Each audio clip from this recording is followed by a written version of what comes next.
Well, hello everyone. Welcome to another episode of Gold Fever Radio. It is Wednesday. It's 5 o'clock somewhere. Bobby living and loving, paying the bills, keeping things real, man, you know the deal. But when it's time for me to unwind, I gotta go someplace where the sun can shine, and there ain't no better place than out in the country. There's gold in them hills, and I'm gonna find it. It's a sight to see. You can't believe how the color of gold makes you lose control. Well, there's gold in them hills, and I've got the fever. And there ain't no other place that I'd rather be.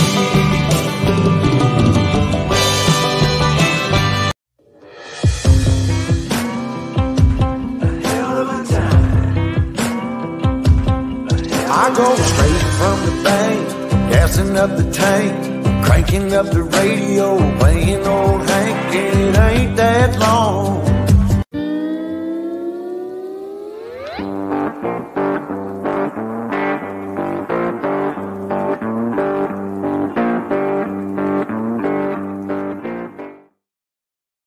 Well, hello and welcome once again to another episode of Gold Fever Radio.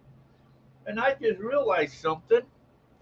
I forgot my paper that tells me everything. Oh my goodness sakes, now I'm blindsided. It is Wednesday. It is May 15th, 2024. And I don't remember what everything was. I was going to say now. I don't have my paper. I left it in the other place. Oh well. Guess I don't need it. All the national days. It was National something Juice Day, and it was anyways. I'm drinking a smoothie. I've been on these smoothie kicks lately. This one is banana and blueberry, I think. You know, put it in the Ninja and just chop the shit out of everything. And anyway, they've been pretty good. It's like 95 degrees right here right now, so it's pretty handy. Let's see, going into the chat room, we got Rubber Ducky Prospecting. Excuse me, Mark Nye. Good evening, Mike Bush. I love my trouble mugs. Oh, you got your mugs? All right, glad you got your mugs. Josh Cooper, hello there. Lightning strike, someplace not here. So anyways, our guest will be arriving soon. He gets off work at 5 o'clock, and he said he's going to, hurry to run home as soon as he can. So I just said, well, we'll just have to yak until you get there then, and then we will do something. Buck Rackley, hello. So I went up, I just got back from Meadview area. I was only up there a week. I did some dry washing, found a little bit of gold. I did some meteorite hunting, and I found me a nice meteor. Look at that. It's kind of ugly looking, isn't it? That's a nice chunker meteorite. I found a smaller meteorite, and I found a little piece of gold. You can hear it. Just a little piece of gold. Patty's Adventures, welcome. So all in all, just up there, just kind of relaxing, having a good time.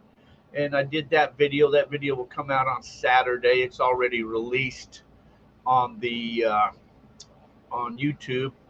Channel supporters get to see it all first, so they can go check it out before the rest of everybody else does, I guess you would say. So, like I say, so I'm just hanging out till our guest gets there. What else I've been doing? I've been busy making merch. Is that what you call it? Is that how you call that? Merchandise? I've been doing like these cool hats. Look at that. Finally got the patches in to make these cool little hats up, huh? Yeah, they're nice hats. So I've been making hats, and I've been making mugs, and I've been making tumblers. So that was the design. Remember, I asked what design. So that design on all sizes, large ones and little ones. I've been doing all of them. I've been doing some other type of mugs like Don't Tread on Me and some We the People. I've been having a heyday doing stuff, printing stuff out. Oh, there's another one, We the People, a different type We the People one. Yeah, so I've just been doing that and printing stuff up. And yeah, and now I'm just relaxing on another Wednesday, waiting for a guest to come up. So maybe a while. Paul Bitingel in Florida. Hello. Welcome. So I feel like I'm at the beach or something, you know, drinking smoothies. Nice and cold. They're thick.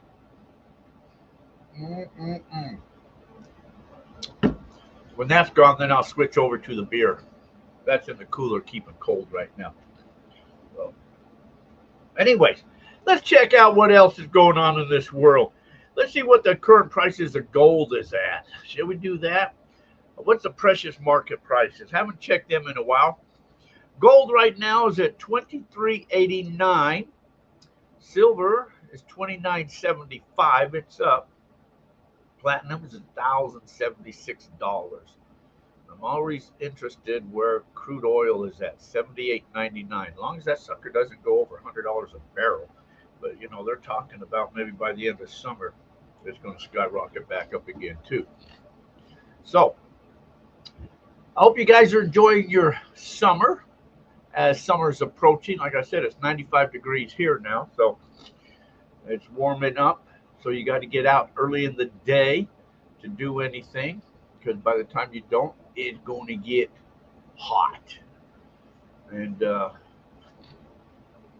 so what have you guys been doing? Who's been out prospecting? You guys getting out at all? Anybody? You guys just all hanging out, doing nothing? Or you guys getting out? If you're in Florida, you down by the beach, Paul, I'd be down there by the beach doing a little bit of metal detecting if I lived in like, oh, that's something else I just saw. I was doing some of these up too. See? These t-shirts. Oh, I was doing them too. I forgot about them. Doing just a little bit of everything. I should start a page where I could put some of the stuff on, you know, like a page. I got to put it on a website or do something or add it someplace. Rowan Saxton prospecting and exploring Arizona. Hey, welcome. Okay. Well, like I say, just waiting for our guest to pop in. As soon as he pops in, then we will immediately bring him in when he gets home. He works. He's one of them people that's got to work, you know. Tim Warren, hello. How's it going? It's warming up here, out here in the desert. It is warming up. Say it's breaking news. I just got breaking news. Something Supreme Court. Wonder what that was about. What's the breaking news? What's the Supreme Court doing? I don't know. I just flashed across my thing. Breaking news. Supreme Court. Doesn't know. Don't know.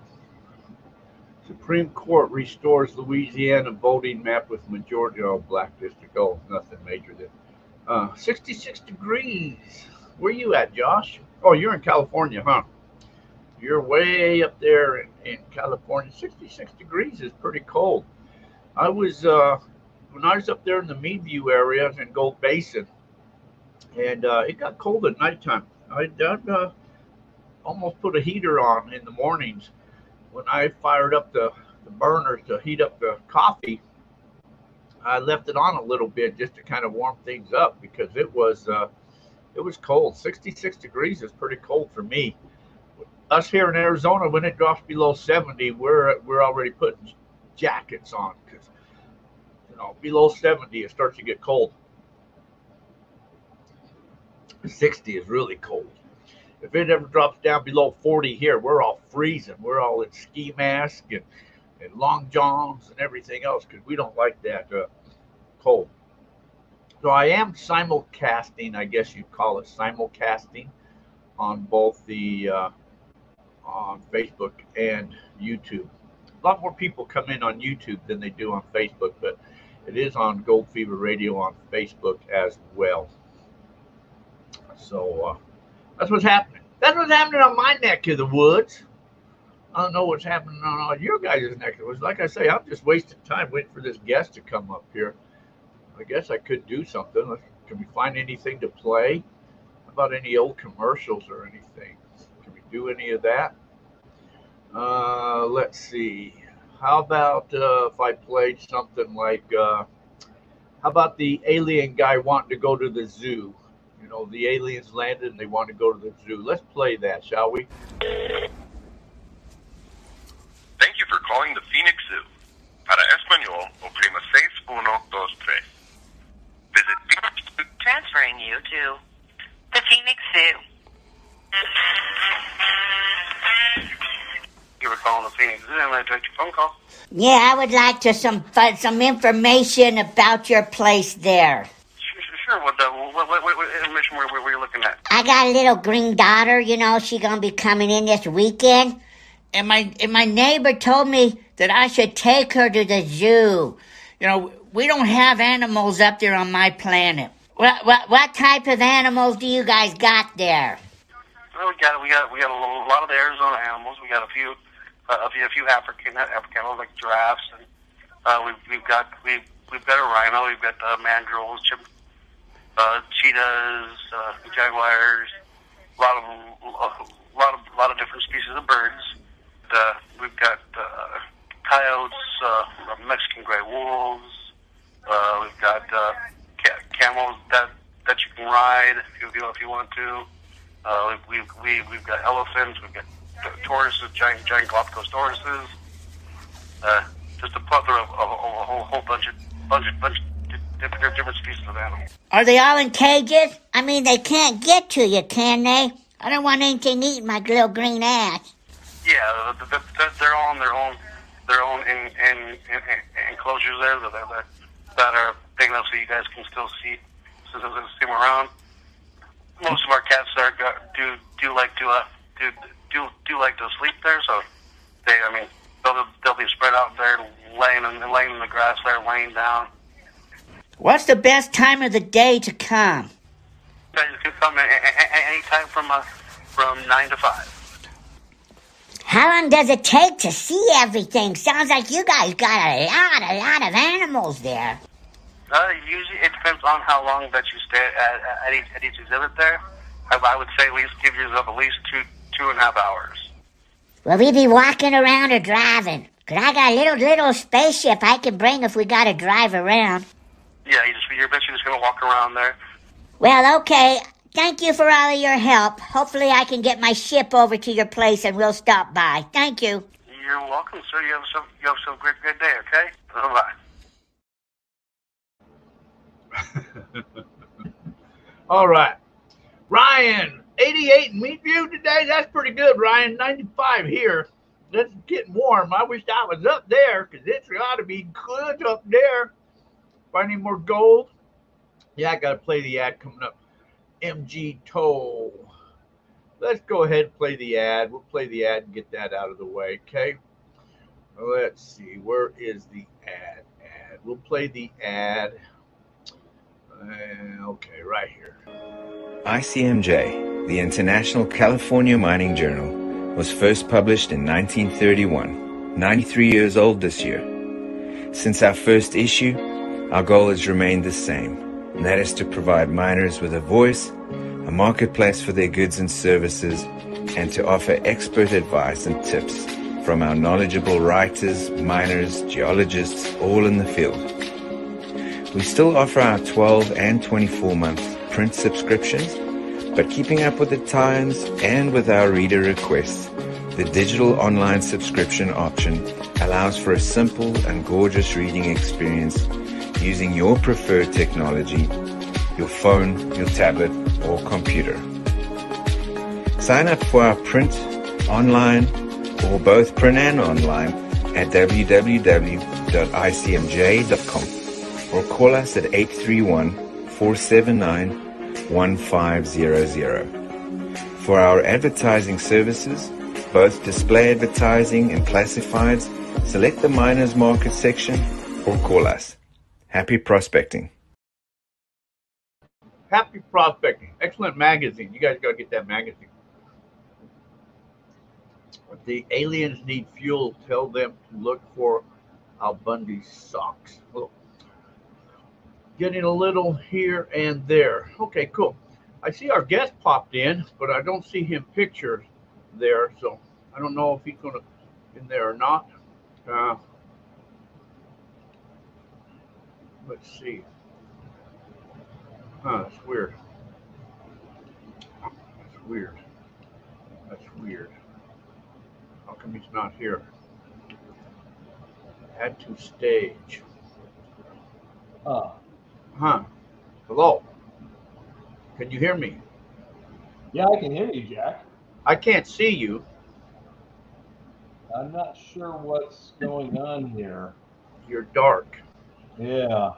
Huh. Huh. Let's see, let me see what happens if I remove me. Oh, now you're gone. He disappeared it. He disappeared.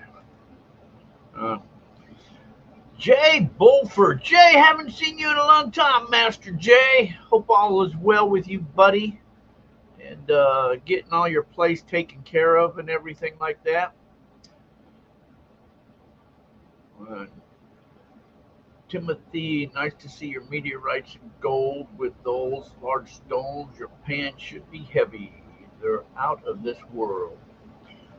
Yes, I asked you that first, Jay. What's up? What you been up to, man? Just now that it's summertime, doing it? You're still doing it? Still moving? And you got another place yet? Or are you still hanging out in the same old place? You're in the pool now, though, aren't you? Hanging out and relaxing. Hanging out and relaxing. Still moving.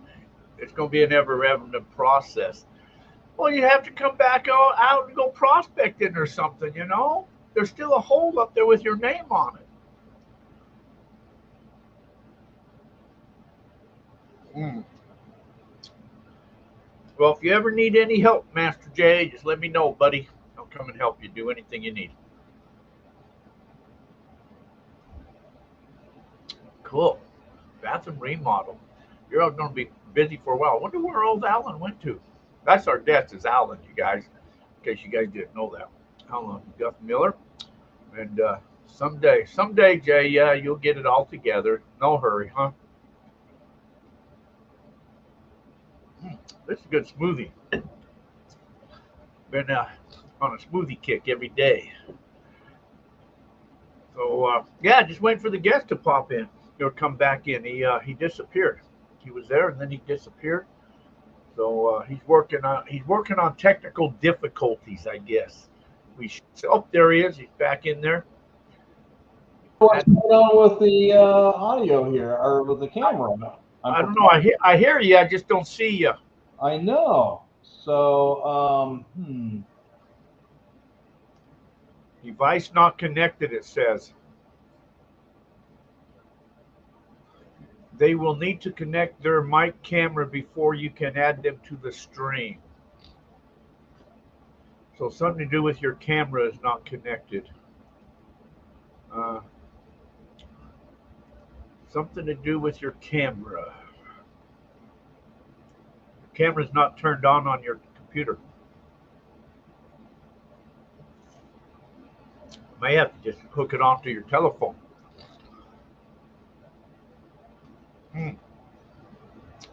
Man, I'm going to be drinking beer as soon as I get done with this. This is almost done.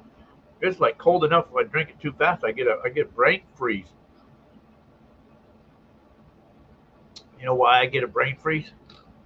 Because I got a brain. If you don't get brain freeze, it means you don't get brains. Or you don't have any brains. So, how many people use the GPX 6000? It has problems with it, I should say. I gotta send mine back in. I'm afraid if I send it in, I may not get it back though, because MindLab may say, "Oh, that's that guy." Don't send it in. But I heard they have a lot of problems with grounding and different things like that.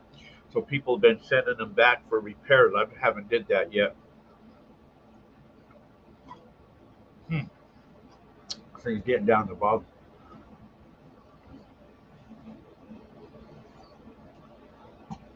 Oh, Mister. Oh man, now my mouse is freezing up. Uh-oh. We got ghost or something going on here.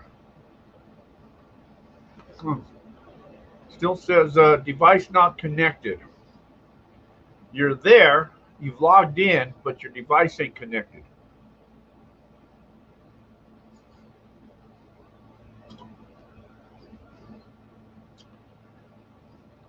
I'm sure Alan can hear me offset. Says they will need to connect their mic camera before you can add them to the stream. I see you in there. I mean, you're there logged onto the link, but your camera's not turned on.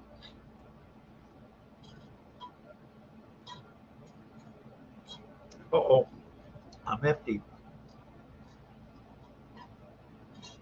That sucked. I should have had two of them. I got to get something to drink now. Let's see. What should I do now? Well, we're waiting for him. While we're waiting for him to come in, what can I play here while we're waiting for him to come in? Let's play. What should we play? How about an ad? Hi, my name is Charlie Brown, and have I a deal for you? Now, for a limited time, you can purchase snow. That's right, snow. It will arrive to you in a liquid form known as water. You then just simply put it in your freezer for 24 hours, and you'll have your very own frozen snow. If you call right now, we'll double your order absolutely free. That's 2 orders of snow. So if you live in a state where you have no snow, well, we got you covered. Call today, 555-555-SNOW. This product is not available in Arizona. Okay. Still waiting on old Alan to pop in there. It's not on my end, Josh. Yeah, pay the bills. Oh, Alan's coming in. There he is. He's on another system now. All right, let's get Alan in here. There we go. Hee-haw, hee-haw. There you are. Well, here's the fun thing. It's a new camera, and I just got it. And what's going on is that I guess I turned the camera off and then come on to the studio, and the studio turned the camera off. Oh, whatever. We're here. Your other one is on too, or it's on. Let's see. Well, So I'm going to see if I can kick that out of there. Kick guest. Hopefully that won't kick your guest. Actually, the other camera I have is on attached to another computer. So 2 cameras sitting atop the screen. Oh, you got 2 cameras going on? Yeah, well, the other one's always, I mean, I can move it. Does that help? No. I mean, your other thing's logged in. You've logged in twice. Oh, all right. Let's see here. That's this one. Okay, Oh, now you're gone. Now you disappeared it. Kick from studio. Kick guest. Okay, I got rid of him there. Yeah. Okay, now he's got to come back in again. Cheers, everybody. Happy Wednesday. So we'll wait for our guest, and eventually we might get things worked out here. We'll get all the technical difficulties worked out here as soon as we can. There we go. Here he is back. Here we go. All right, he's back. Holy smoke! Hey, all right. How you been, buddy? Pretty good. Pretty good. How are you doing? Hey, all right. You had to go work today, huh? Well, yeah, got to earn some money so I can go out and go gold mining. I thought you were ready to retire. I'll be retiring January 3rd. January, Yeah, huh? yeah, January 3rd, yeah. Then what are you gonna do? Well, I work in a cardiac cath lab. I'm an X-ray tech, so a cardiovascular X-ray tech, and I do a lot of heart procedures and things, stents, balloons, pacemakers, and then I was working the OR today doing heart valves. So we had 4 cases there, so it was pretty busy. Wow. Yeah, So that's quite a contrast from gold mining. yeah, right. Yeah, it's something I've been doing for over 35 years, so it's time to hang up my lab coat. Yeah, so that's what I was going to ask you. So you're a prospector. So how did you get involved with prospecting to begin with? That's a good question. I actually started prospecting when I was a kid, and actually, what how the story went is that when I was like, I don't know, 10, 12 years old, something like that, and we were out camping and fishing, and I kept pestering my mother to take me prospecting, and she didn't want to do it, and so finally, after pestering enough, she dropped her pole, grabbed me, grabbed a dish pan from the campsite and dragged me down to the stream and scooped up the dirt and everything and swirled it around viciously and all that. And, see, there's no gold in here, so stop bugging me. And then she went back fishing. And at that point, I was hooked. I mean, that was it. When I went, wow, I actually saw a pan of gold. It was just so exciting. And then after that, the rest is history. And then probably a couple of years later, I found a friend that had a sluice, and we went up into the mountains and stuck our sluice in the stream and got my first piece of shiny. So yeah, that was pretty exciting. So I know there are a couple people in here that's up in the Meadview area. You like to go up in the Meadview area a lot. Yeah, yeah. Well, I've got property up there. I've got claims. I've got a house out there. Kind of a nice little getaway. I do astronomy too, so it's dark skies out there. It's really great for using the telescope and taking images of the night sky. So yeah, I really like that. So the gold out there, where do you seem to find the best gold out there in that area? Well, usually in arrayos you're looking for the red dirt. You're looking for the red indicator. Also, there's trumpet plants too. We got lots of trumpet plants wherever that is, and that's another indicator. But I look for red dirt mixed with little bits of caliche in it, because that is the key indicator. If you just have red dirt, you're not going to get much. But it's the red dirt with little bits of caliche in it, mixed with bull quartz, and of course out there we have metamorphic rock, so it's schist and gneiss, and quartzite and bull quartz. We have some of that, so it's mostly metamorphic.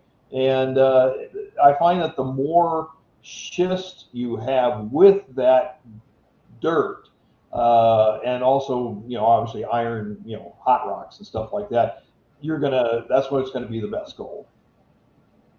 So. I have found that, basically I just metal detect, and everything I have found is down on the caliche layer. And generally, when you pull the nugget up, it's like all coated in caliche. You don't even know if it's a nugget until you kind of clean it up a little bit. Yeah, exactly. I agree. In fact, I found several pieces of gold with, in the caliche, like down a couple inches. So I think the caliche gets soft over, thousands of years of time, and eventually the gold works its way through the layers of sediment and lands on the caliche and eventually sinks into the caliche. So, and in fact, the great thing is that when you're on caliche and you have a target, Yeah. it can't be nothing but gold. There's nothing else. Yeah. Well, as you dig deeper and deeper down and you start to get more and more excited, it's either going to be a hot rock or a piece of gold. Yeah, exactly.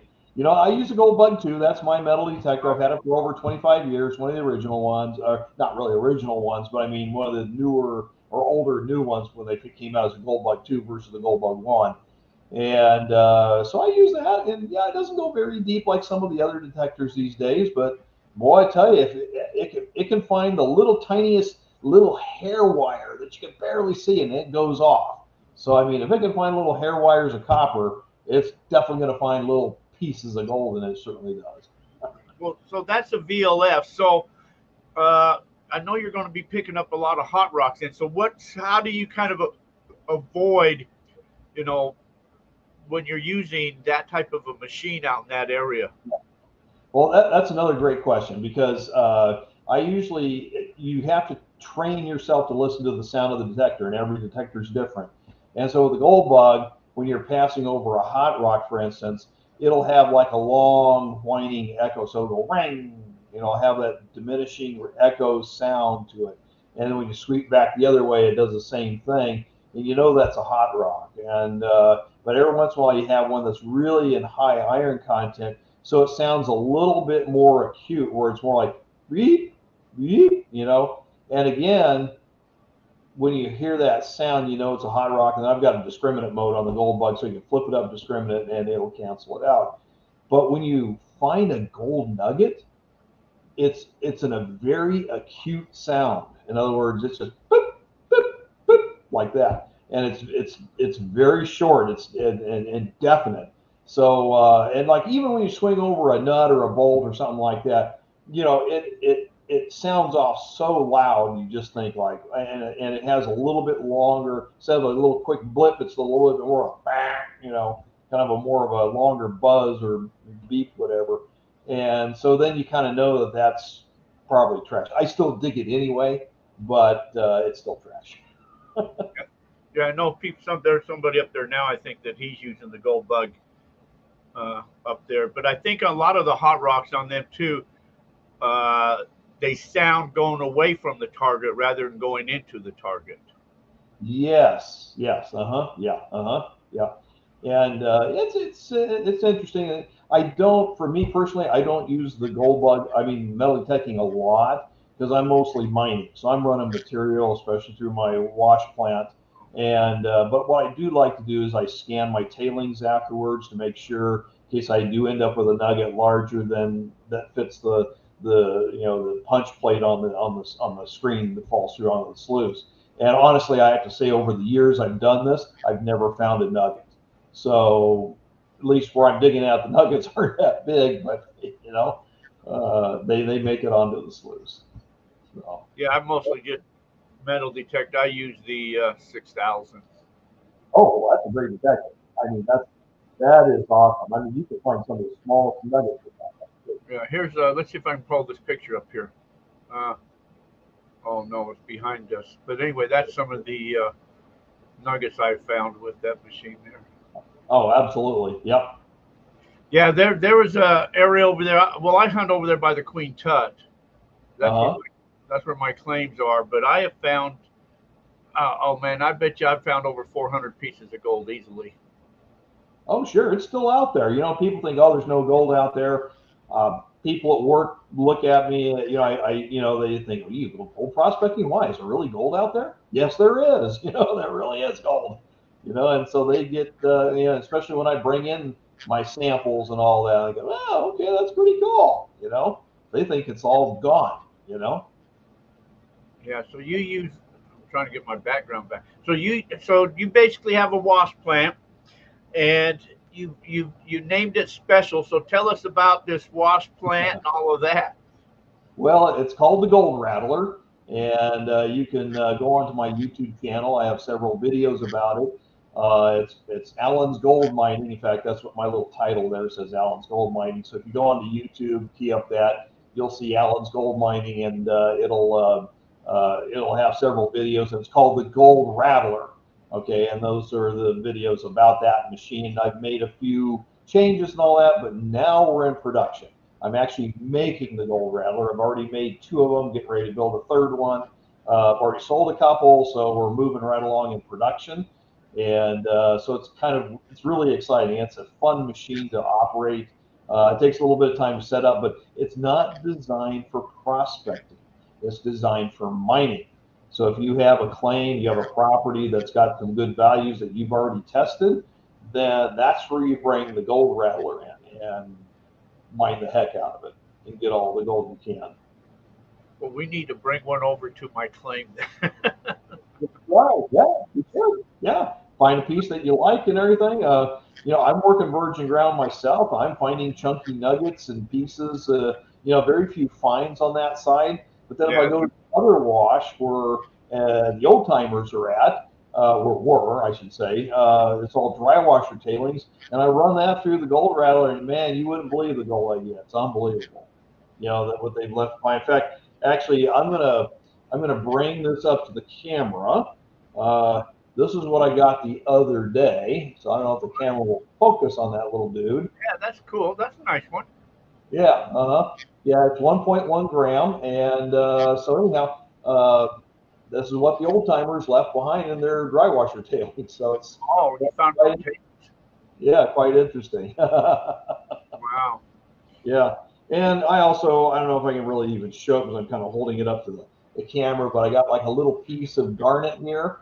It's a little dry, but I'm going to polish it up and I'm going to make a ring out of it. So that's the biggest chunk of garnet that I actually have received. And yeah, I get a couple more nuggets. And like I say, these are all just from the dry washer tailings that the more picks up. Besides a whole bunch of really super fine stuff all the way down to like minus 200 mesh. There's all kinds of quite a range of different gold that they've left behind. So, yep. So there's and I would say the value of the tailings there on the dry washer, they're running about 0.7 grams per yard. And then the virgin ground I'm digging that's got the chunky gold in it, that's running pretty close to about 1.5 grams per yard. Sometimes I'll get almost 2.5 grams per yard. You'll get some really good chunkies. It's awesome. And so it's pretty good out there. Not bad. Yeah, I like it out there. So what do you do on the? I know that's on the what do they call that? The east side of the or the west side of the hill, but you got claims on the opposite side too. I do. What do you do over there? Well, it's pretty much a sandy wash, which is really cool because the all the material further upstream is all low grade, and so it flash floods down through the channel. It goes through this little coarse zigzag. It creates an inside curve, and I prospected that. And yeah, you get a little flood gold there, a few little pieces and stuff. But what happens then? The material actually flows down into this nice little channel that acts like a sluice box. And the bottom of the channel is all this jagged caliche and everything and potholes, and it's just a perfect trap for gold. So I'll go and sweep it out and suck it out with a shop vac, and then I'll run it through the wash plant. And then the next flash flood that comes through, it restocks itself with more gold. So it just keeps giving. So it's down on Cleachy on that side. So how deep is Cleachy down there? It's really shallow, not even 8 inches. It's real shallow. So, but like I say, it retains a lot of good gold. So you get a lot of pickers and a lot of fine pieces. And when you're working it, you got a ton of chunky black sand, not just fine black, it's chunky. And so the gold likes to hang out with that. So it's pretty awesome. Chunky black sand, chunky gold. Chunky gold. Yep, exactly. So, and it, like I say, it'll, I've already sucked it out now, and I'm just waiting for the next flash flood to come through and refill it. Yes, Timothy, I need to send mine in. I need to plan that. Mark, hello. So I didn't bring any pictures or have any pictures. I was going to pull some stuff up of that gold rattler. And, well, I don't know if I can probably, I don't know if I can send you one or. Yeah, you can try to send me one. I can, Wolfie. Yeah. I will send one. Well, let's see here. If I. Email? Well, let's see here. How does it work on your system? I can. Here, let's do this. I know it's kind of cheesy, but. Or put it on the other camera. You looking on your cell phone? Yeah, there it is. Let's see if I can get it off the light there. Yeah, there it is. So, yeah, the glare from the broom screen there. How's that? That's probably a little better. Yeah. So you're looking at, it's got an upper shaker deck there. It's got a spray bar in the center. It's got the shaker deck is 12 inches wide and about 36 inches long. And underneath it is a sluice that's got a special pickle puss mat that's specially created for it. Really super good at trapping fine gold as well as other larger sizes. And then it goes down into oops, I guess my phone is, then it goes down into, here's the side view of it, flows down into a dewatering shaker deck that actually separates the solids from the liquids. That's the first step in a filtration process that I use to recirculate the water. So the water goes through a series of sand filters underneath the sluice, and that's pretty much it. Yeah, let's see here. I'm just kind of holding this up and trying to show it at the same time. So like I say, it's a little weird, but that's about it. Yeah. So, but anyhow, if they go on to my YouTube channel, they'll definitely see it, and they'll get a better view of it. I'll show how it all works and operates.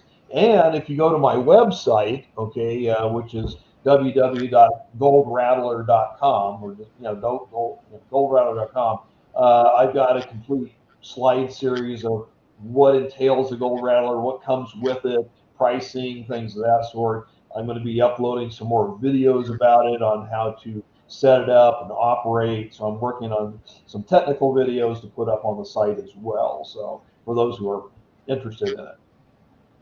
I was trying to see if I can pull this up. I think that, let's see, I think it wants me to, oh, I did it as a JPEG. It probably wants, let's see if it'll upload a JPEG. Oh, there it is. Let's see what this looks like. Oh, it's in the background. How can I get this to work here? Let's see. Well, let's see. There we go. Now you got it. Yep. That's me at the gold show in Pomona, California, a couple of years ago. That's the only one that came up that was a picture. Yeah. There's a slideshow showing various. I also have videos, but like I say, if they go on to my channel or my YouTube channel, they will they'll see the whole videos of how it all works and the function of it behind it. The key about this machine, it's designed for the desert. It's designed to use a minimal amount of water to process a large amount of material. And so you can process a cubic yard of material using only 40 gallons. So that is really super low, very highly efficient. The sand filter process cleans the water as much as possible before it's recirculated back up to the spray bar so you can keep reusing it. So if you, what I do is I put on the back of my truck a big, those IBC tanks, those plastic tanks that's got the metal cage around it. It holds like 270 some odd gallons. Well, I only fill it up to like 150 gallons, and that's more than enough to last me a weekend. So it's real easy to tow out that kind of water and run material. And I'm not talking about classifying it down like a lot of folks do with their little sluice recirc systems. This is dumping everything in. It'll take rock up to 5.5 inches. So you shovel along, fill the buckets, dump it in the machine, and it will keep you busy all day. It'll easily run 2 yards an hour. I mean, and it's hard for somebody to run physically scooping up buckets to get 2 yards an hour. So looking at this, so you're dumping the machine right in the hopper up there, and then you got the spray bar that's running down the middle. Yeah, yeah, that's a PVC pipe, and it's covered with a piece of angle iron to protect it. And so the spray bars, when you watch the video, you'll see everything about it.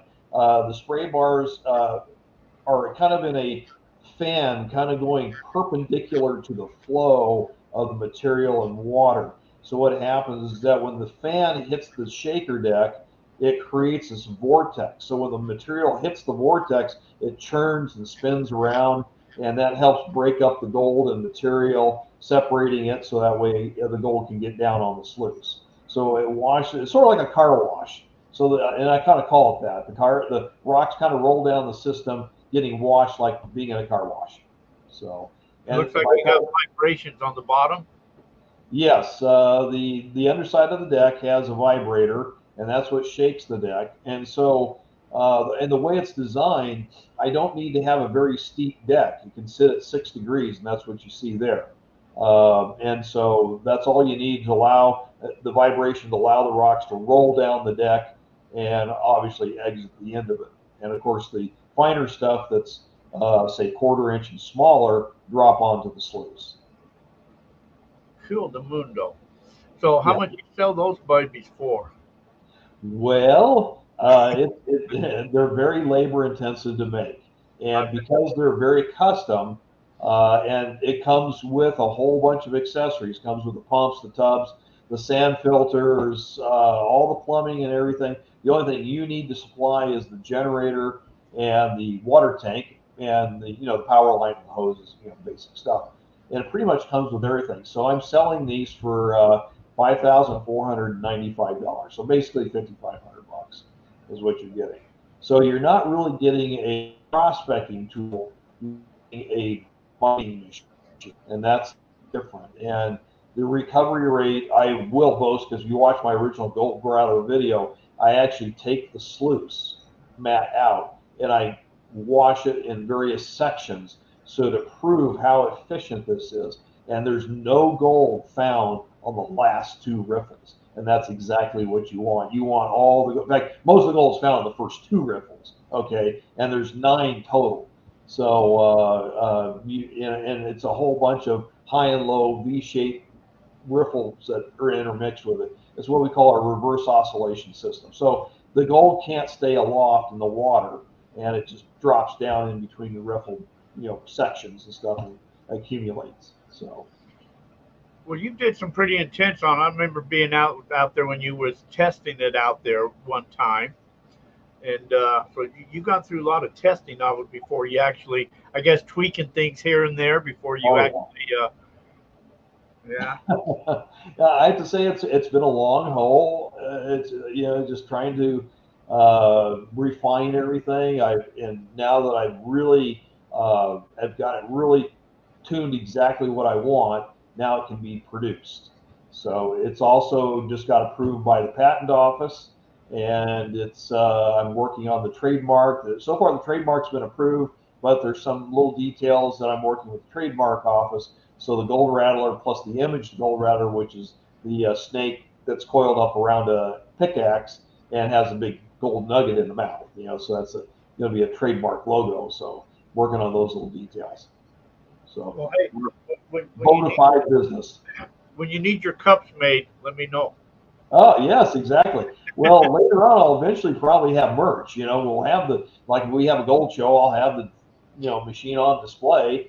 And we'll have T-shirts and hats and all kinds of merchandise to go with it. Oh yeah, just let me know. Yeah. We take care of you there. Oh, sounds good. I'll remember that. All right, Mountain Man. I guess you made it back to Canada. American Gold Prospector Brian, where are you at nowadays? Don G. Red, hello. Thomas Pity. Yeah, welcome everybody. Don G. Man, Peace Dove. All right. Everybody just hanging out. Red, a quick question for both of you. Moved just over a yard of dirt a week ago and came up with 0.10 of a gram. I just can't figure out this desert mining. Any help? Been prospecting near Morristown. He says he's in Dolan and found it in Dolan, but he's in Morristown. He's in Morristown. Morristown is over there by San Domingo. Yeah, I know where it's at. I've been there. Yeah, in Dolan Springs there really isn't any gold. I've never seen anything come out of there. Most of the stuff is further north, towards Gold Basin or Lost Basin, and that's where your prospects are going to be better than sniffing around Dolan Springs. If you're down there in Morristown, holy smoke, you got San Domingo Wash just to the north of you. Wow, what was that, Castle Road or something like that? Yeah, go up there. Holy smoke, that's some of the best gold I've ever found out there. Yeah, GPA's got some claims. So there it's kind of the same thing. You're looking for your red dirt. You're looking Yep. for the quartz. You're looking for your rocks. Just red dirt by itself ain't gonna have no gold. You got to have rocks and stuff. So you want to find Yep. those rocks and red dirt and little feeder washes. And but if you're only finding tenth of a gram out of running a yard, I'd definitely be looking for another spot. Yeah, absolutely. Yeah, but that's prospecting. I mean, you got to go out there, you got to go test it, until you find something that's decent. And I had to do the same thing. Even my claims that I got now. I mean, I prospected around all over the place looking for open areas to do it, and then finally I hit on a couple of spots and went, oh, okay, and that's open. So I laid some claims down, and that's what you got to do. You know. So, or either that, like you mentioned, GPAA, join the GPAA or some of the local. I know there's several clubs down in Phoenix that have claims out there in San Domingo. So, yep. And then you got Congress. I mean, just up the road, Congress has got a bunch of placer up that way too. So, Yeah, that whole area, Wickenburg, and yeah, there's a lot of gold out in that whole area up there. oh So, yeah. how many claims you got up there in Meadview? I got two 20-acre claims in tandem that follow that one wash, and then I've got the big 40-acre claim on the other side near the King Tut. So, Okay. yeah. And don't anybody sneak out there and try to get on my claim without me knowing it. I'm trying to think where your claims are at out there. Uh, I remember because, yeah, I remember where the girls are at out there, Yeah. Uh-huh. and because they were over there that day when you were running your little wash plant thing. Yep. Yep. But someplace you got to be some. So from the little house that's over there, where are you at from the little house, the little building that's on Jeff's claims? Yeah. Yeah. It's on Mark's claim or whatever. Yeah. I'm to the south of that. I'm south of that. Yeah. You're close Now, to the I'm highway. giving away where my claim is. Everybody's going to write it down and say, okay, he's, and they're going to go, oh, that's where he's finding the gold. Yeah, no. So you're closer to the highway then. Pretty much, yeah, pretty much, Okay. yeah. But it's, I mean, it's the whole area, the whole section is, well, except for maybe a few spots to the east, pretty well cleaned up. All the, most, I have to say where I'm at, most of the spots out there are pretty well taken. Oh yeah, everything I think out there. What we don't have, Jeff has. Right, yeah, yeah. Actually, yeah. Jeff is just a stone throw away from me, so yeah, Oh, okay. Well, yeah, yeah, he puts where his claim is down below the climax. The yeah. climax mine, and when you come down that draw, and you've got that little old shack that's right there. Yeah, that's my favorite shack, by the way. I love that little old miner shack. Yeah. So my claim is right next to his. That I got one of them is right there. Oh, okay, very good. So you're off to the other side of that private property right there. Yeah. Well, it butts right next to him, and yeah, and then private property goes the other direction Yeah. on that corner, and then you going up to the climax, and then you've got, then to the north you've got that other club that has that claim there, Mojave Prospectors. Yeah, Mojave, and of course I know GSSN is out there in a couple of spots too. So Yeah, yeah. yeah, and then or that's it. Then I'm again up there on the Queen Tut. I got 160 acres on that Queen Tut. Oh, nice. Yeah, yeah. Well, that was the other big producer besides the King Tut. You're right, but Yeah. yeah, that's where I found all my nuggets at right there, man. Fantastic. Yep, it's still out there, folks. Yeah, but you're right. There's not a lot of fine gold. It's mostly that's a weird area. I mean, Yes. it's there's dry wash piles up some of them washes where the old timers got in, did a lot of dry washing. But yeah, it's you either get gold and or you so. But Yeah. you're right, prospect. I was when I first got out there. I was told by a couple other old timers that had been out there, and they told me the same story. He says wherever you find chunky nuggets, you won't find fines. Fine gold, and just the opposite. And it's true. I mean, that's how my claims work. I've got one section on my claim where it's got a lot of fines. It's obvious, and there's some virgin ground they didn't touch. And yes, it's loaded with fines. It's got a few pickers in it too, so it's not bad. And it runs about a gram a yard. But then you go to the other side, like I mentioned earlier, and it's chunky nuggets, chunky pieces, chunky pickers, and a lot of them, which adds up really fast. And it runs almost a gram and a half a yard. Yeah, that's a weird area. I know that like a lot of the gold, it seems like it's on one side of the hill, and it's just stretched all the way down from the mountain, and there's no rhyme or reason where it came from. It's just, it's not fine. So it's coarse gold covered in caliche down on the caliche layer, and it's Yeah. just like it just got blown in there. Yep. Yeah, it's all false bedrock, and when you look at the gold, it's well, my little piece hard to see on the camera, but it's all very coarse. So my belief is that we had a lot of hydrothermal deposits going on, where we had these hydrothermal vents millions of years ago, blowing up water, steam, vapor, and molten material like gold and iron and copper and things of that sort.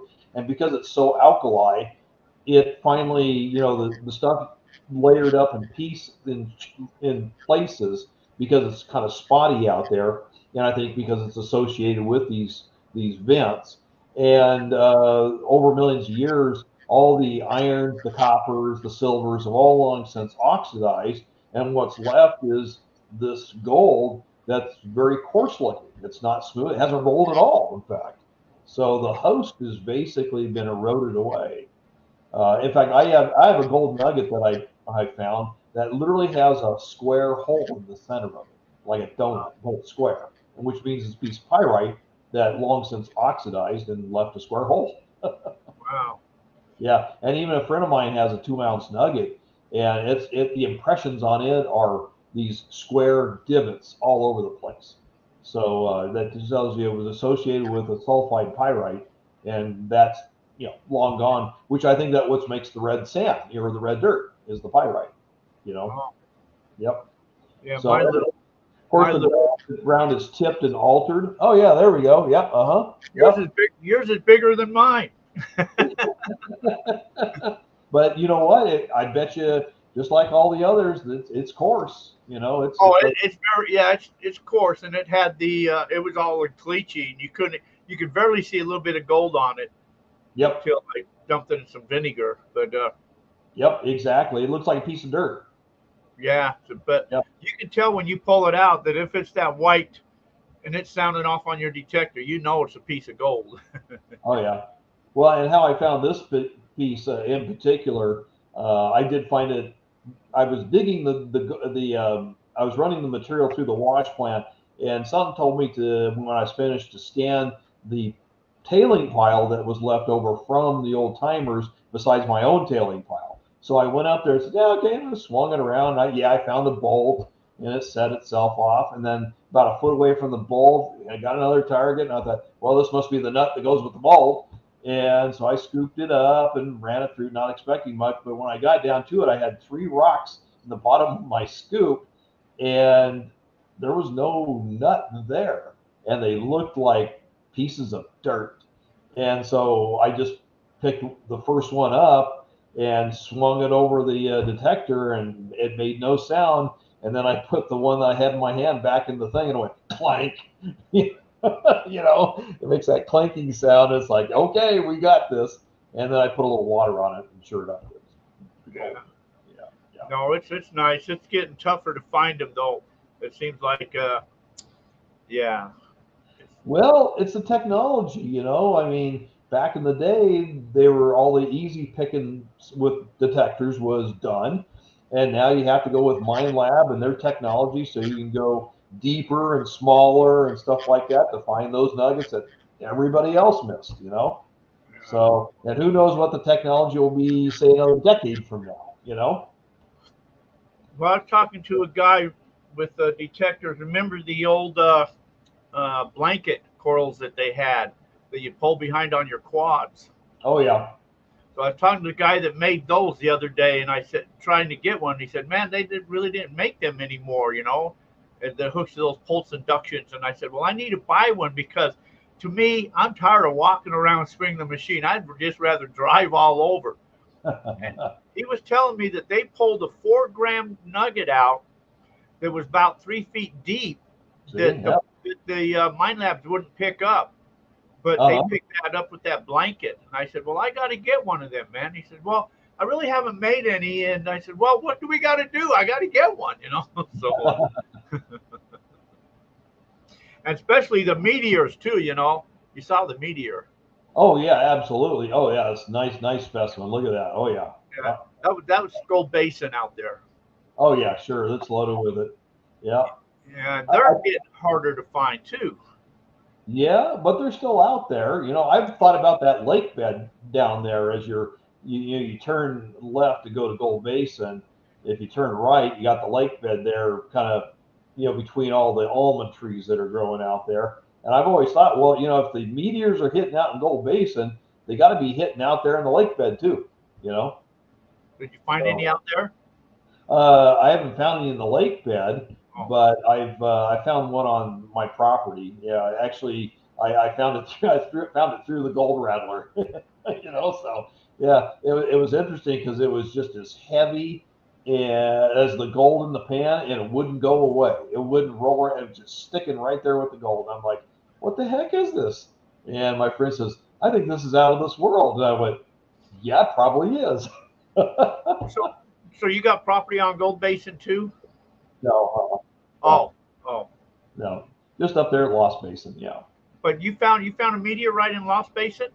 Yeah. Oh. Now my friend has found meteorites too in Lost Basin just by hiking and just paying attention to the ground as he's going along, and he's found a couple of them. So, and the way you can tell it's a meteorite, besides the peeled back look, like it's streaming through the sky and it has that peeled back looking, sort of image to the stone itself, is that a friend of mine who buys and sells meteorites, he says, if it's red, brown, or gray, throw it away. And that's his slogan. So if you take the meteor and you take the back end of your toilet, the lid that goes on your toilet bowl, and you flip it upside down, and you scrape it across that, which is basically porcelain, coarse porcelain. You scrape it across that, and if it leaves a red, brown, or gray trail, throw it away. It's not a meteor. Yeah, it's funny because it's in the other building, but I got a toilet lid sitting there, and I did a little video a while back of how to test it, but I can't remember if it's black. I can't remember how that worked because. So what streaks are they leaving then? Black, yeah. It's a black streak or a silvery. When you say gray, it's kind of a dull gray, but if it's a meteorite, it'll leave a little bit more shinier, nickel kind of gray. So it's a little brighter. And then obviously, you can see the nickel in some of these anyway, so it's pretty obvious, yeah. I mean, some people think like your big pieces of hematite or magnetite is actually meteorites because they're magnetic and, they kind of look a little bit like it. But the ones in Gold Basin are a stony meteorite, and they look to me like a rock. I would have never thought they were meteorites if they've never been pointed out. Where I found one out here but you can tell it's all nickel and it's all rough. I mean, shiny and smooth where it pivoted where it crashed through at. Yeah. Some meteorites are like that, where there's not maybe a lot of metal in it. Those are the more valuable ones, actually, versus your typical chondrite, which is your one that's got the nickel iron in it. Yeah. Yeah. So, but yeah, the ones that have more of I forget what's in it. It's some other kind of material. I don't know if it's a silicon quartz, something like that. It has more value to it, than the ones that just are, the chondrites that have the regular iron in them and nickel and stuff. But you have to look at this. I saw a TV show one time where this guy from JPL was doing a thing on meteorites and showing how we're constantly being bombarded by meteorites all the time. And even though you see the meteor shoot through the sky and it fizzles out and disappears, well, the material from that still sprinkles down onto the earth. In other words, it's falling apart, but it reaches a velocity where it's no longer burning up, but you have these little cooling off particles dropping to the earth. And so he gave the example of he took his garden hose and he hosed off his roof. He had like Spanish tile roof, and he hosed it off and all around down into the rain gutter, and then he hosed down the rain gutter down to a bucket at the bottom of the thing, and he pulled it out, and it was loaded with little tiny meteorites. Wow. And even though there's some that were lodestone because some of the sand gets lofted onto the roof by dust devils, which are thermals, okay, and they get lofted up from the winds and the thermals and stuff. But it just shows you that in between there. Now he used a magnet, so he put a magnet down there, and that attracted some of the magnetic meteorites. And then you look at them under a jeweler's loop, and yeah, sure enough, they are. It's just amazing. So I thought, well, dang, that's really cool. I have tile roof on my roof, and I got a rain gutter. So guess what I did?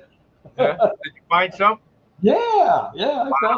I found 3 or 4 little pieces of meteorites. Yeah, they're probably like maybe a 1/16 of an inch, 1/8 of an inch diameter. They're nothing big. They're little tiny things. Yeah. But that just shows you that it's happening. So the idea of maybe finding a bigger stone out there in the desert while you're prospecting, sure, absolutely, wouldn't doubt it the least bit. Well, they have what they call it a known strewn field, where they come in, like, so you got one in Franconia out there, by Arizona. It's a big one where people go. You got the one over there in Gold Basin where people go.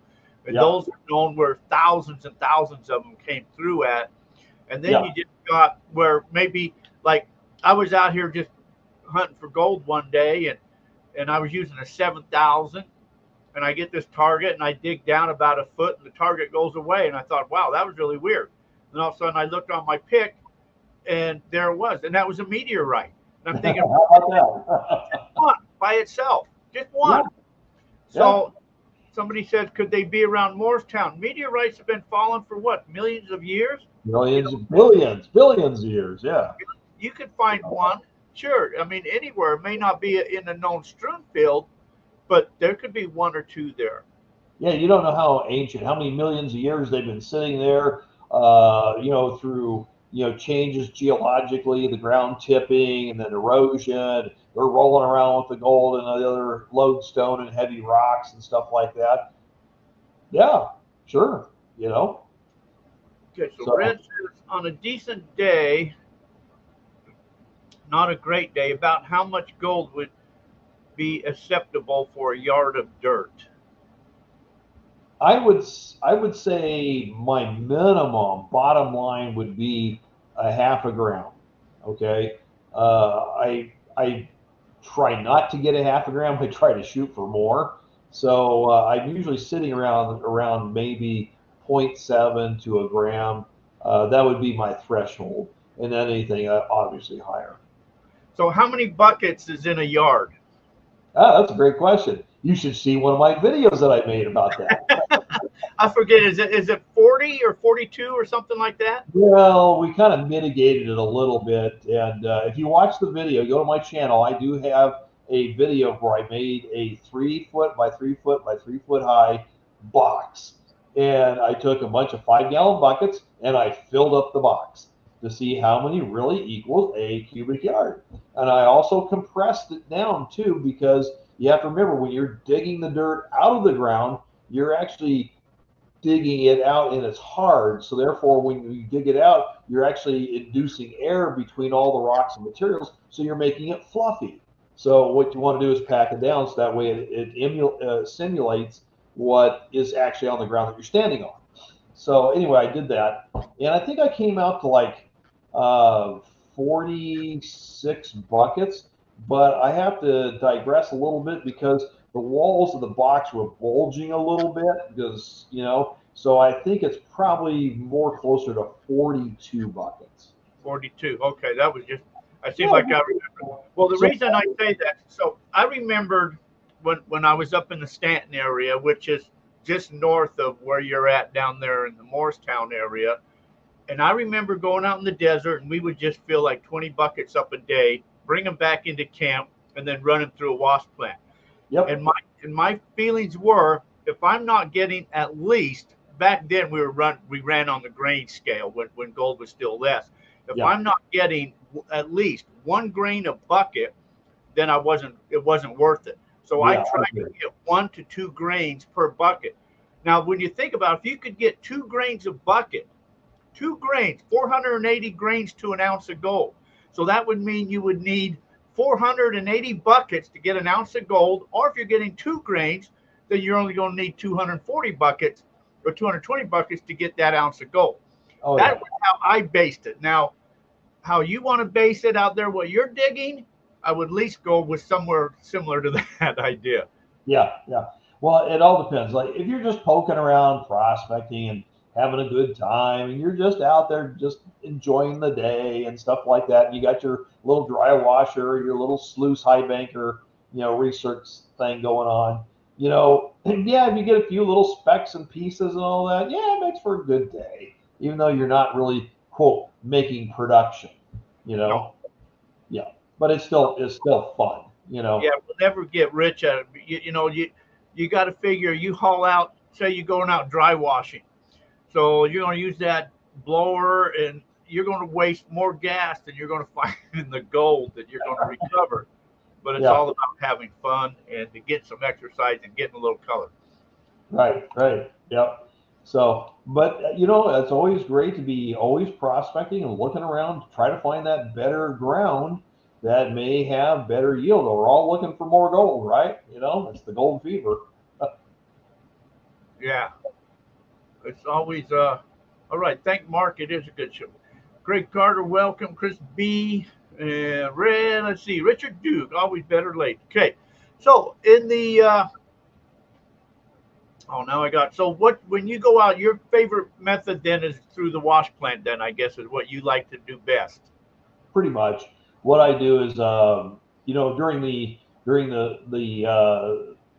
winter, early spring time after the snow melts and the water and stuff like that soaks into the ground, makes it really easy to dig, and I'll just stockpile the heck out of it. And it's easy. It's just like cutting butter.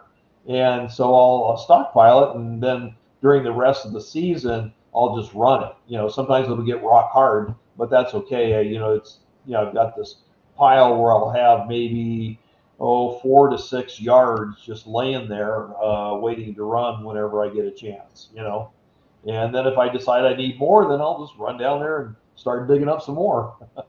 So do you haul it back to your place, or you just take all your stuff out to the claim? Yeah, a good question. Yeah, I take it out to the claim. It's just, I don't haul any dirt. I just leave the dirt there. Yeah. Yeah. So, But it was funny what you're saying earlier. I remember, like, let's say you dig a trench, and you dig this long trench, and you throw all your dirt up on the trench, and then when you lay your pipe in there, then you cover it back up. It seems like you never have enough dirt. You got to go find more dirt because for some reason there's a void there. I have to. I agree with that 100%. I don't know what happens to that dirt. You know what? Basically, at the house where I'm at out in Meadview, we have to haul our water out there. So I have a tank underground with a pressure pump, and somewhere I sprung a leak. So I'm digging down at the pipe trying to find out where this leak is. And it's a long story. I won't get involved with it because it took a long time to figure it out. But it's not what you think. But I did trench out the pipe. Never found the leak, but in that pipeline. But when I went to cover it back up, it's like, what happened to all the dirt that I was supposed to have? I mean, you're thinking you'd have a pile of dirt there. No, it's all sinking in. I found the leak. It was not where you expected it. There was a T connection on the pipe on the main line, and that T connection darted off to the east. And I guess the old timer that was there before me, I guess he had livestock out that direction. Well, I finally found the leak after pumping 800 gallons of water. I finally found it. It made a big, huge wet spot.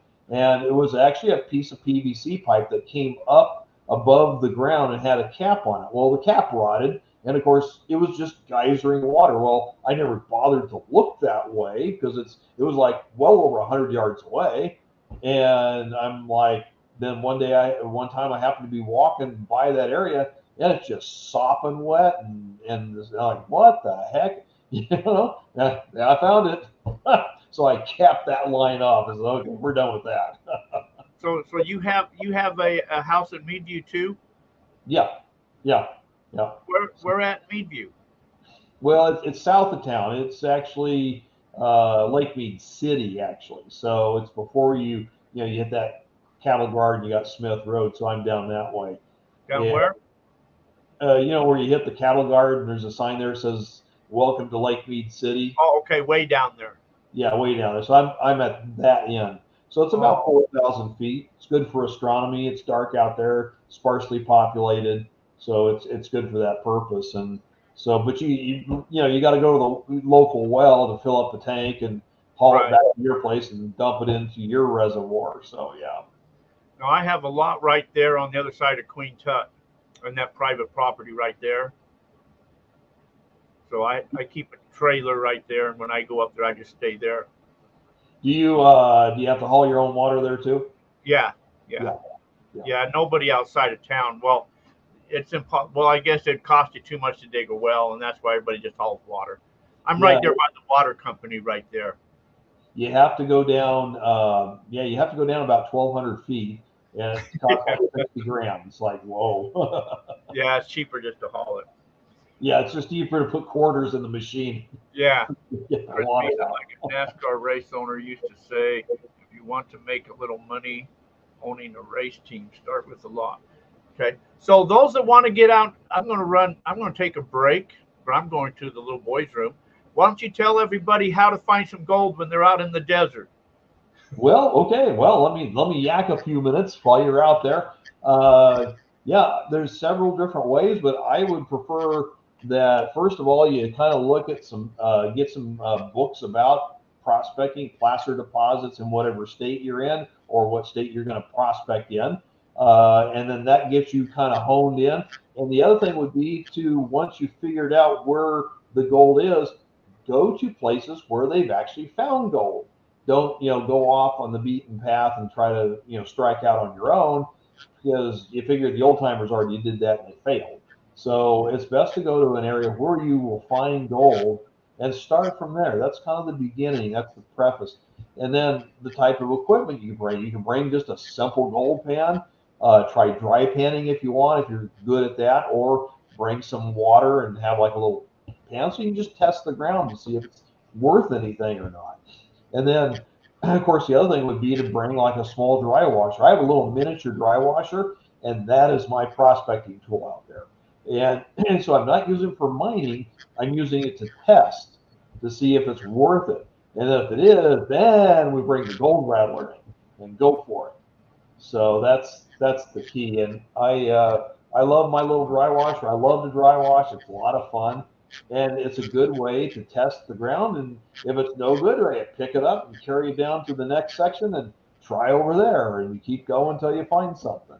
It's pretty easy, pretty simple. So, and of course, the dry washer is going to at least give you some indication. Say you run, maybe 5 buckets through a spot and feed it in the dry washer and just to see if it's got anything, and then you can kind of evaluate from there whether you can continue or not. Hey, good job, man. So, and then once you've found something, then it's another thing to see if it's open for claiming, or if you're claim jumping somebody else's spot. You got to see if the land is open, and if it is, and that's how I did. I was kind of poking around, and I found that the area that I was working at one time was claimed, but the company went out of business. They actually had the whole square mile claimed. And they actually did a crappy job because there was no posts anywhere on that whole square mile, and there was no markers or indication. So I don't know how that happened, but it was open. So I got a hold of BLM and I said, and this is like what, 2008, something like that. And I said, is this ground really open? And they said, well, let's check. And I said, and yes, it is. And I was like, okay, cool. So I went through the process of laying some claims down, and the rest is history. Yeah. The only bad thing is having to pay that money every year. Yeah, I just do the assessment work, so it keeps the cost down. But I'm working my claims. So I'm to do $100 a year on each claim is super So easy. yeah, so you do the small miners waiver then. Yeah, I do the small minor waiver, do the Yeah, September 1st filing, blah blah blah, and all that kind of stuff. yeah. Yep. Cool. Yeah, and Okay. it does save a lot. So yeah. Oh yeah, and it saves saves $100 something. Yeah, Yeah, from paying the fee. Yeah, exactly. Yeah. yeah, You know, but I can see, yeah, if you had more than 10 claims, you'd have to pay the fee, and that would cost a lot. yeah. Well, once upon a time, I used to have over 200 claims. That was Wow. that was years and years ago, and so I tried one year to. That's when I had them in all the western states, from Oregon and Idaho. I had all claims in every western state. But Cool. one time I tried to be slick, and I put like 10 claims in my first name. I put 10 claims in my middle name. I put 10 claims in the business name. Anyway, Uh-huh. so I did like 40 different claims in different ways, like initials. Anyways, BLM found out and they null and voided every one of them. Wow. And then I had to go refile on all those freaking claims again. So, Yeah, and really you get sucked with the bucks to pay yeah. for it all too. Oh yeah. So I try to Yeah. keep under 10 now. I may have to have 10 in my dad's name or 10 in, somebody else's name. But Yeah. yeah, Yep. I know what you mean. Yep. yeah. BLM, I hate dealing with BLM. They're a nightmare to deal with. Yeah, I have to give credit that at least the folks in Arizona are not as bad as the BLM in California and Oregon and places like that. Yeah. They're really bad, and Forest Service, holy smoke. Don't even get me started with them. Yeah, yeah. Many years ago, we had a mine out by Searchlight. It was just west of Searchlight by about 20 miles, and we could sit on our tailing pile and look across the valley and see Searchlight off in the distance. And we were getting about a half ounce to the ton of gold. So we were drilling and blasting, and we made enough gold to pay for our equipment, all of our crushing equipment and shaker tables and stuff like that, and the dynamite and what have you. And then Bill Clinton got elected, and they basically we had a bona fide plan of operation approved, and he came in and said, "Well, if you want to maintain that, well, it's Bruce Babbitt from Arizona. If you want to maintain that, you're going to have to cough up 10 grand." And we were just like, 10 grand? Yeah. Otherwise we're shutting you down. And that's what they did. So we were basically running out of gold anyway, and we had a drill rig, and we were punching exploratory holes all over the place looking for a new vein, and we never did find it. So we just folded up, and of course then price of gold was sitting at 260, and so it wasn't at 400 anymore. So we just kind of folded it up and walked away. It's funny. Searchlight from here, when I left, I've got or like go through Utah or whatever, but I go through Searchlight, and when you go through Searchlight, on the right hand side, there's a big pull off spot, and I pulled off there to take a pee or whatever. But there's some nice red dirt, Yeah. and it's inside of that kind of granite, that pre-Columbian granite that's deteriorating. And so I Yeah. took a couple 5-gallon buckets of that, and when I got to where I was going, we ran it through a recirculator. Oh my God, it had freaking gold, good gold in it. Awesome. Yeah. Yeah. Yep. Yeah. That's what they were looking for, is that red, rusty looking, quartzy, deformed, altered, vein structure. That's what's got the gold in it. Yep. And it's just So, spread all around. Ours was more of a lens, and it had a lot of copper in it, so you see the copper, but the gold was free milling, so we would pulverize it and get the gold on the shaker tables and stuff. So, yep. so Chris B says he just bought a Royal dry washer, small dry washer. About how many buckets do you run before doing a clean out? I'm sure everybody has their own. You know what? Those are just Yeah, that's kind of about, everybody's got their own ideas, and it depends on your situation. Do you do a clean out after 5 buckets, 10 buckets, 20 buckets? It's just really kind of hard to say. It's just if you're going to a new area and you want to test the ground, then I would only run a couple of buckets. 5 at the very most. But just run a couple of buckets and see if you get anything. Yeah. Make it worth your time. If you're not getting any gold in a couple of buckets, move on. Yeah. Yeah. The last mining journal, there was an article in there about dry washing that you ought to read. That somebody I know wrote. Anyways. Oh, cool. Yeah. No, but especially on a smaller one like that, the problem with the dry washer, I only run a dry washer for maybe 15, 20 minutes, and then I'll pull the tray and do a clean out. But if you're in an area where you're getting a lot of black sands, once your riffle's filled with black sands, you're done. You ain't going to get any gold. It'll ride right over that black sands and right on out. So yeah, smaller runs is always better.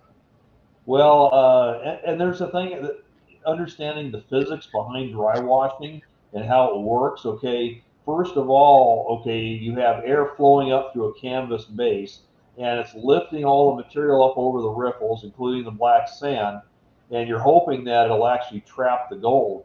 But what happens is that the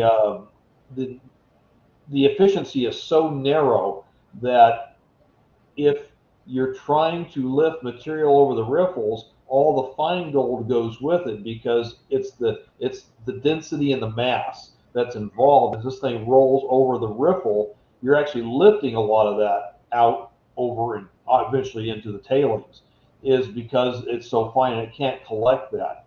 Because the best friend for gold prospecting is gravity. Gravity and gold love each other, okay, and they stick. But if you have a dry washer where you're trying to blow everything up, you're actually defying gravity. So you're actually pushing it out. So what happens is that the black sand starts to fill up in your riffles. Well, you're not trapping any gold. So what's the logical conclusion? I'm going to turn up the volume in my air pump to blow the black sand out. Well, then if I blow the black sand out to make more room for the gold, I'm also blowing out all the fine gold too, because the weight of that is the same as the black sand, and it's just flying out. So 2 problems I see with people dry washing is, one, they're running the dry washer at full blast and they're blowing everything out, and the other thing is that they're feeding it too fast, and so you can't even see the riffles. The dirt is just going, this big wave of dirt just going over the riffles, and you can't even see the riffles. And so a lot of that, you're just throwing gold out left and right. And of course, I prove that with my machine. I go to dry washer tailings all the time and recover gold, because the efficiency of dry washing is only about 60 to 70%. Now, granted, the new machines that are out, they're a little better. They may get you another 5% or so, but you're still throwing away at least 25 to 30% of your gold. And it's just the physics. It's just the way that machine works. Period. You can't escape it. Some people say if you dry wash, and they say, well, my dry washer gets all the gold, because when I run it through again a second time, I don't get any gold, or I get very low gold. Well, that's true, because the physics in the first run applies to the same in the second run. So if you're getting the same, if you're repeating the tailings back into the machine, you're still blowing it out because the physics remain the same. So the only way to really tell is to put it in water and see what happens. Right. And that's where you'll find the difference. And so it's kind of a misnomer that gold rattling, dry washing is that efficient, or the gold rattler, and other types of sluice systems are much better. That's why all your big operations, you watch Gold Rush, okay, and you watch some of the other shows and Mine Rescue and stuff like that.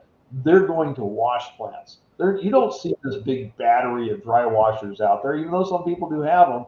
No, they're all wash plants. So the only way to recover gold efficiently. Oh yeah, well, gold separates better in water than it does with air.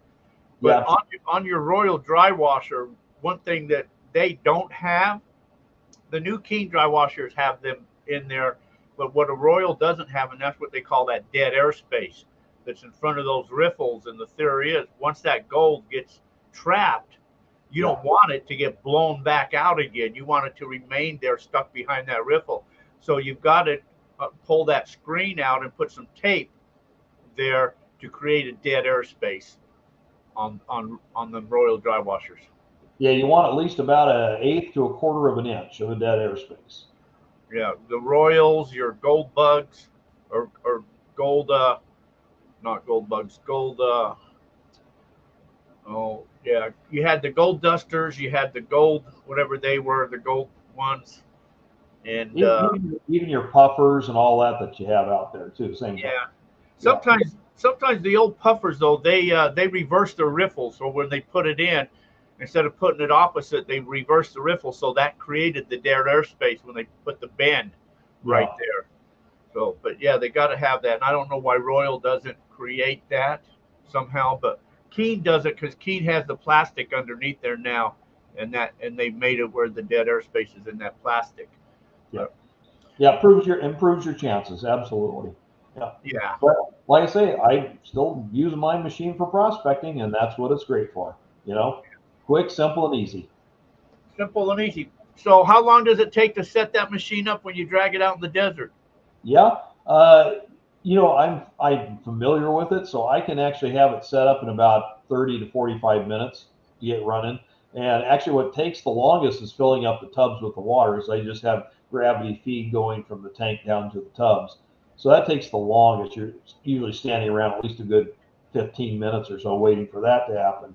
So, but it's once you get the hang of it, it's really simple. You just go to the site, you level out a piece of ground where you're going to set your tub on. And I like I say, I'm producing some videos to show you those details.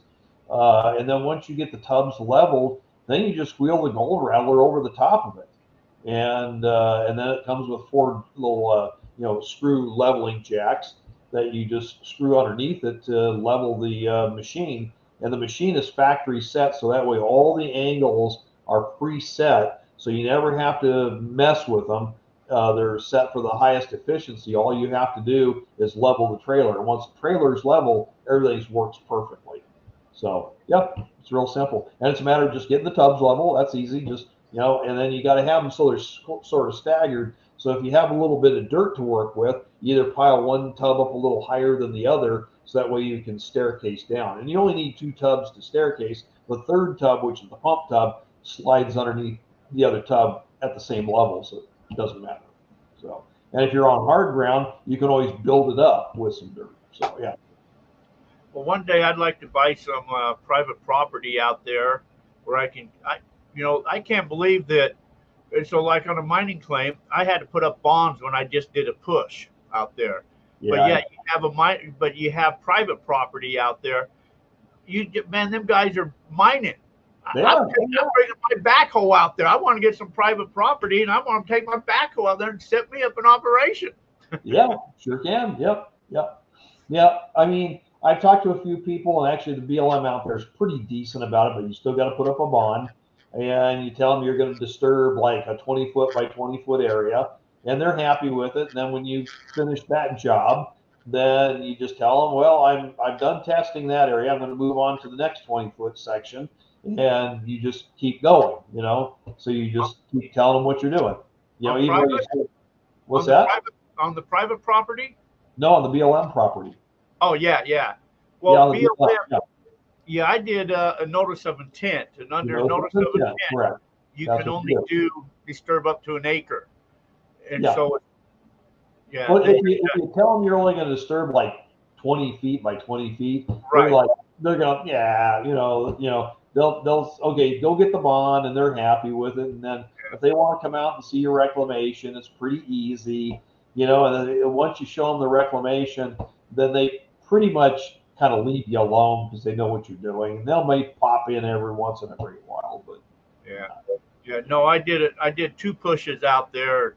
I'd worked with Paul. Paul was a good guy out of the Kingman office. Yeah, I know Paul. Yes, I know you're talking about. Yeah. So he came out, and he said, the first time he wanted me to scrape down more of the little rurals that I created with the backhoe and stuff, But yeah, he was good to work with. But yeah, I did it twice, and I had to get my money back. So Right, yeah.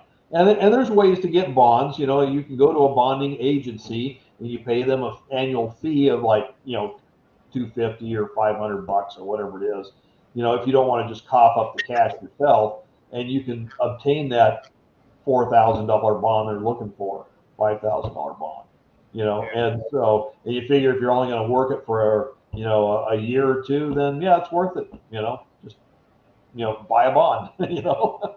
Yeah, yeah. No, I did, and then I did one out here too, and I did it out here just so I could take my backhoe, fill my dump trailer full of dirt to bring it back here. Yeah. Well, then that becomes a problem because now you have to find a way to fill that hole you just made. Well, So well, I that's just why. scraped. Yeah, but I just leveled everything out and made it all Yeah, they're pretty good where with it that. passed. And plus, Yeah. I got it out of the wash, so I just widened and deepened the wash. Yeah.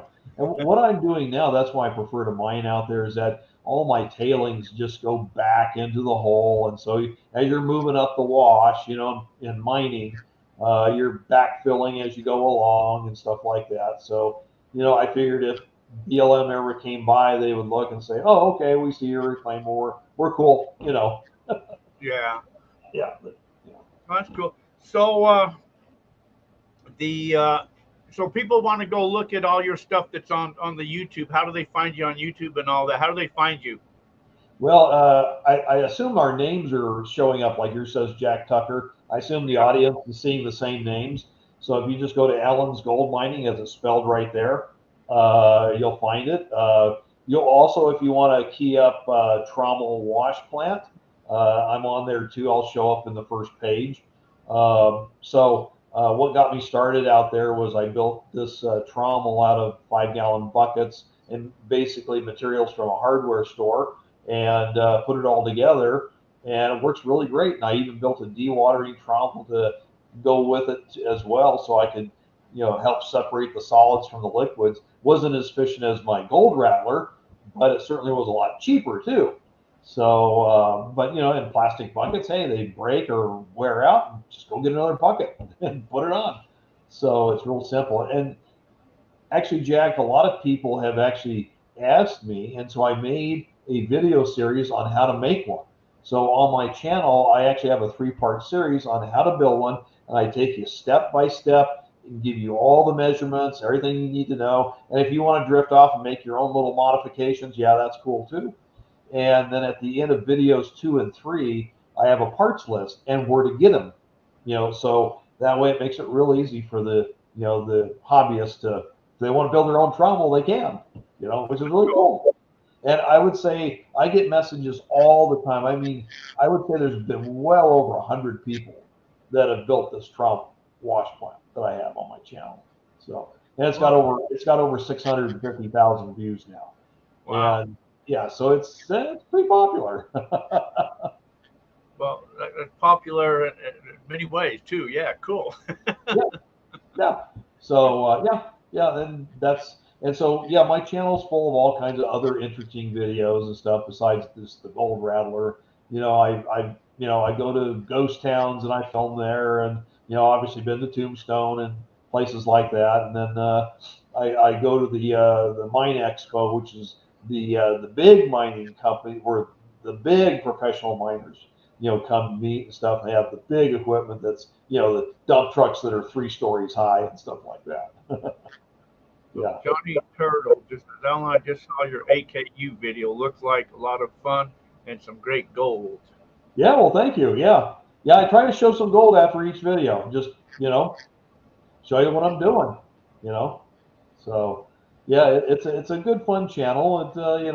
I just keep it simple. I have another video I'm going to be posting here probably next week. So, yeah, a little bit more information about the gold rattler, just showing you how much fun it is to run the machine too. That's why I love being out there. I love being out in the desert. I love feeding that gold rattler and just watching it run. It just mechanically, it's awesome. It's just cool, And if I get gold at the end, like, oh, that's just icing on the cake. I love the Meadview area. It's just such an awesome area just to be out in. I really enjoy that area. So. Beautiful scenery, Joshua trees, magnificent mountains around you, and all that. Just it's great. Yeah. It's Yep. getting summertime, so it's getting warm out there now. Yeah, it's starting to, yeah. Then we'll start night mining because I set up for night. I have LED lights and stuff, and you got to wear your snake gaiters and things like that for night. And yeah, Cool.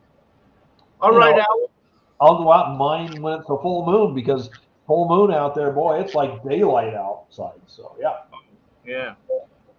All right, we're gonna let you go. I know you got home from work, and you probably haven't even ate yet. So No, well, I just came right in here. But before I let you go, I got to ask you one question. Anybody that's just kind of starting out in mining, or what's some of the best parts of advice you would probably give to somebody? Well, I kind of described that earlier, just starting out mining. First thing I would do is join a local club. That's the first thing I would do because with that, you get to get in there, you learn the lingo, the language, you start to understand stuff. You go out to the club digs if they have claims, most of them do, and you chat with people and you get feedback from them about what they're thinking, and then from there, you just, take your time developing things and then you'll start accumulating equipment. You'll get a gold pan.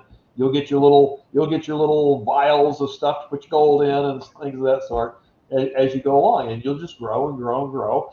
And once you find that very first piece of gold, I guarantee you the fever will be on, and it won't stop. You'll want to go get more. Gold fever. So Gold Steve asked, how do I set up siphon between two tubes? A siphon between two? Oh, you mean going from one tank to the other? Is that what he's asking? I'm guessing, yeah.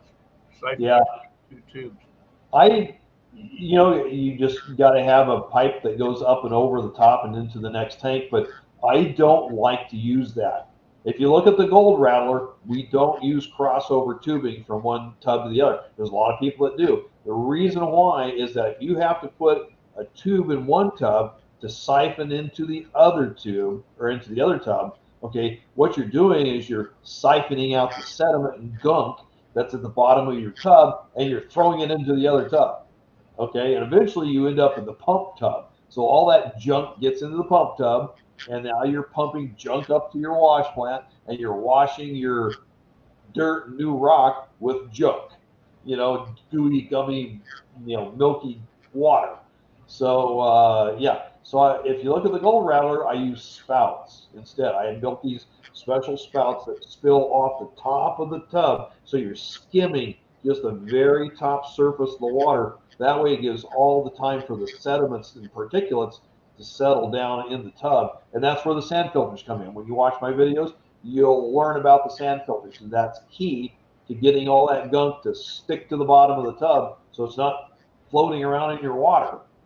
Do you use any type of a flocculant? Good question. No. The reason why is that flocculants only work if you have a settling time of like 30 minutes to an hour and sometimes even longer. The recirculation time on the Gold Rattler is a minute and a half. So there is no time for that flocculant, quote, to work. I mean, yeah, you can use them, and I've done it. I use ammonium sulfate, but it really doesn't work a lot because you're recirculating too fast. So that is why the sand filters are the key. The sand filter is what allows the suspended particles in the water to accumulate on the kernels of sand. And when the accumulation on the sand gets large enough, it fractures off, works its way through the sand matrix, and ends up in the bottom of the tub as this blob of goo. And that's what you want. And of course, the water filters out off and away from it. So that way you're purifying your water. And you can go online and look at all kinds of sand filters. I mean, for sewage treatments and stuff like that, and how they all work, the physics behind sand filtration. So the Gold Rattler has its own unique sand filtration system, which is patented, and that's what I work for. So, well, what about say like in swimming pools that have them filters in there, and they put in that diatomaceous earth in there that helps trap the crap for the filters to come through all your watering crap like that. Yeah. Well, a swimming pool is a little different because you're dealing with mostly clear water anyway. okay, and you're not running a bunch of dirt through it. So diatomaceous earth works good on very fine sand, and of course the old days, and they still make sand filters for swimming pools, okay, but it's also very fine sand because you're filtering finer particles, but you know you're dealing with clear water. Here you're dealing with dirty water, brown water, and so you need a system that's a little more coarse and a little more fluid than that to process, and you won't get it all, but what it does is it eliminates a lot. So yeah, I can get more into that, but it's easier to watch the videos. No, Birch. All right, Alan. Hey, we appreciate you taking some time and stopping by, talking to us, man. Good talking to you, Jack. It was wonderful. Loved it. Hey, best of luck, man. We'll catch you out there in Meadview. Okay, You all bet, you guys. good luck to everybody out there. Yeah, good luck to everybody out there. Hope you find some gold. Hope we all find some gold. You guys all take care. Have a fantastic evening, guys. Thanks for tuning in. Until next week, you guys all take care. Be safe out there. Go out and catch a gold fever. Goodbye, everybody.